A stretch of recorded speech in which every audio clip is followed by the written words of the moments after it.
একটু কষ্ট করলেই বাড়িতে এরকম মোমো বানিয়ে খাওয়া যায়।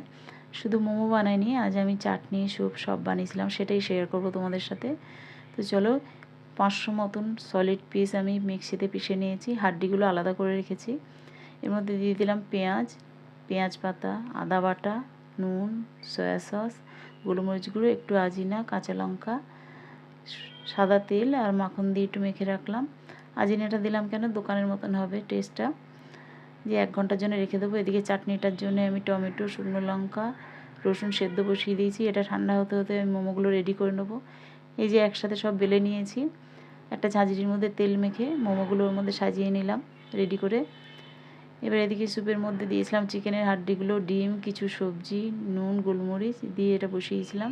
তার উপরে দিয়ে দিলাম মোমোটা আধা ঘন্টার জন্য স্টিমে। এদিকে চাটনিটা আমার ঠান্ডা হয়ে গেছে, বেটে রেডি করে নেব।